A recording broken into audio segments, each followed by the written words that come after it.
Selalu ada hikmah. Kita masih lanjut sama Kang Faren. Ya, Pak Gulu ini Masya Allah, luar biasa. 5 tahun akhirnya ngajar. Sekarang 7 tahun. Sudah masuk 7 Dari tahun 2017 sampai sekarang. Akhirnya mau 8 tahun. Kuliah.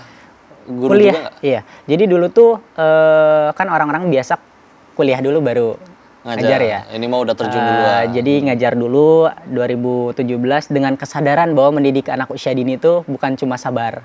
Kadang suka nanya, Mas, jadi guru PAUD cukup nggak sih cuma sabar doang? Ya cukup, tapi tolong tambahin mau belajar. Artinya kan kuliah lagi karena memang harus banyak ilmu yang dipelajari. Apalagi kita menghadapi dengan anak-anak yang sebetulnya mereka calon-calon pemimpin di masa yang akan datang. Betul. Kalau kan ada SMP, kita lagi ngembangin biar supaya ada TK, SD, SMA-nya. Dan dulu juga ngajar di SMA. Dan setiap kali ketemu para aktivis pendidikan itu, mereka bilang justru emang harus mulai dari itulah usia kecil. Iya, ya. Dan kita lihat salah satu sahabat yang paling hebat, contohnya Ibnu Abbas radhiyallahu anhu, itu ketemu Nabi kan umur 8 sampai 12 tahun sebetulnya. Berarti kelas 2 SD sebetulnya. Rencana depan emang ini pengen tetap ini terus jangka panjang atau mungkin ada cita-cita lain yang pengen dikejar juga? Sejauh ini sih pokoknya pengen terus terlibat menjadi sosok figur ayah di pendidikan anak usia dini. Adapun mungkin peningkatan yang lain, mungkin studi lanjut kuliah lagi. Tapi juga pengen bukan hanya jadi figur ayah, tapi juga meyakinkan mahasiswa PG PAUD bahwa kadang ada beberapa mahasiswa yang ke PG PAUD tuh karena salah jurusan atau karena tidak diterima di jurusan lain. Iya, jadi pengen menginfluence juga di dunia kemahasiswaan bahwa kalau ketika kalian menjadi mahasiswa PG PAUD, ilmu kalian bakal teraplikasikan ketika nanti jadi orang tua. Entah sebagai seorang ibu atau seorang ayah, ya suatu saat nanti akan teraplikasikan. Dan pahalanya lebih mudah banyak loh, karena dari kecil itu kan mau nggak mau kita juga yang ngenalin, bisa jadi kita yang ngenalin alif batasannya. Iya betul, surat Al-Fatihah. Dan Al-Fatihah iya. Tuh berarti seumur itu anak sampai jadi kakek-kakek, sampai jadi kiai. Iya, setiap kali Al-Fatihah, setiap kali ngaji pahalanya ngalir ke guru PAUD-nya. Ini juga pesan bagi semua orang tua, jangan sampai yang ngajarin Al-Fatihah dan alif batasannya guru PAUD-nya. Ya mereka siap ngajar kapan aja. Cuman kan ya lebar sayang gitu kan kalau misalkan diserahkan ke mereka pahalanya. Menurut sejauh yang Kang Faren tahu ya, seberbahaya apa kasus fatherless itu bagi seorang anak, bisa merusak apa sih? Terutama bagi anak perempuan mungkin ya. Karena banyak juga yang akhirnya dia, mohon maaf ya, ketika gedenya jadi gampang kerayu sama gombalan buaya gara-gara dia nggak pernah punya sosok ayah gitu. Yang selama ini saya pelajari yang paling berdampak dari segi sosial emosional, emosi. Kadang perbedaan beberapa anak yang memang terlibat dalam pengasuhan ayahnya itu biasanya ayahnya hadir ya. Iya, ayahnya hadir tuh cenderung tidak percaya diri. Terus juga banyak ketakutan. Termasuk mungkin saya tuh kok kenapa juga tetap pengen ada di PG PAUD atau di pendidikan anak usia dini.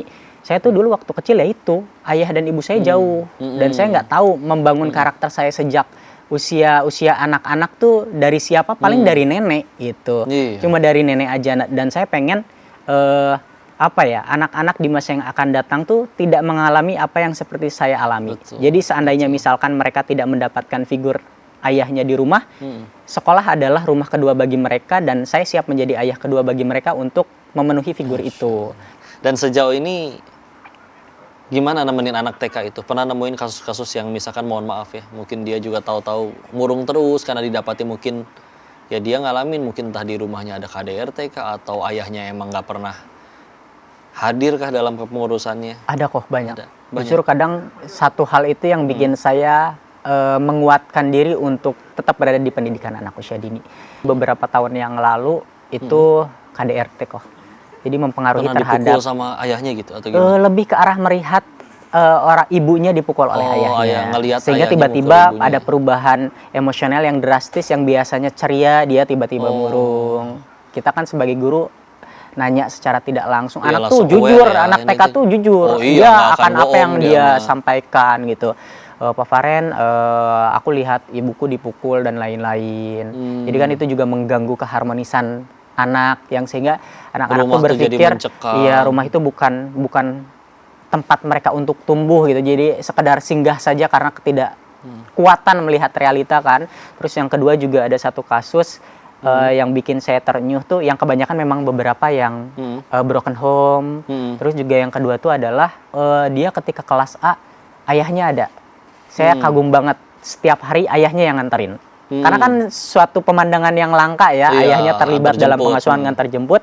Tapi di semester 2 kalau nggak salah ayahnya meninggal. Innalillahi wa inna Dan tiba-tiba dia tuh kayak kehilangan lah.